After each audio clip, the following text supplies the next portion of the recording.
देखिए, शिवपाल जी हमारे नेता है। अब वो किस विषय पे बात करेंगे ये उनका क्या प्रोगेटिव है। 2027 की तैयारी को देखते हुए या फिर जो एमएलसी के चुनाव के डिक्लेयर हो चुके हैं? निश्चित रूप से वो 2027 तथा साथ ही में पीडीए से जुड़े सभी लोगों को एक संदेश देने के लिए वो पूर्वांचल की यात्रा कर रहे हैं। और आज का जो प्रेस कॉन्फ्रेंस है वो पीडीए को मजबूत करने की दिशा में तो बता दिया कि हमारा गठबंधन, इंडिया गठबंधन जो है वो राष्ट्रीय स्तर पर, और राष्ट्रीय स्तर पर उन मुद्दों पर हम भारतीय जनता पार्टी को घेरने का काम करते हैं जहां से कानून बनता है। अब ये कांग्रेस को सोचना है कि वो पीडीए के साथ हमारे इंडिया गठबंधन को जारी रखता है या नहीं। अब इसी से समझ सकते हैं कि खाने के दांत और दिखाने के दांत और। भारतीय जनता पार्टी का जो मुखौटा है ये केवल हमारे भारत के लोगों के अंदर नफरत पैदा करने के अलावा कुछ नहीं है।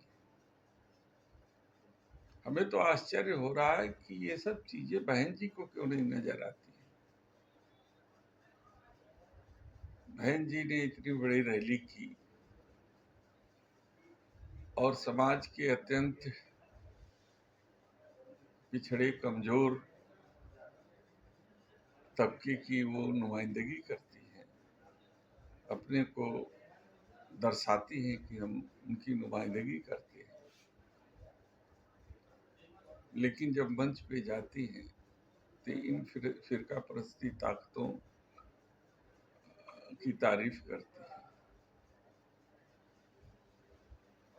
है। ये न कभी अंबेडकर जी ने इसे स्वीकार किया था, न ही मान्यवर काशीराम जी ने इसको स्वीकार किया था, न ही संविधान इसे स्वीकार करा है जिस तरीके से उन्होंने तारीफ।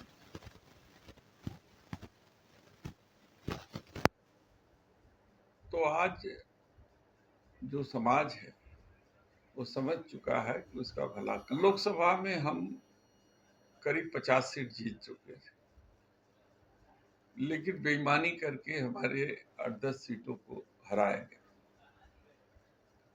अब हम सब तैनात हैं और चौकन्ने भी हैं,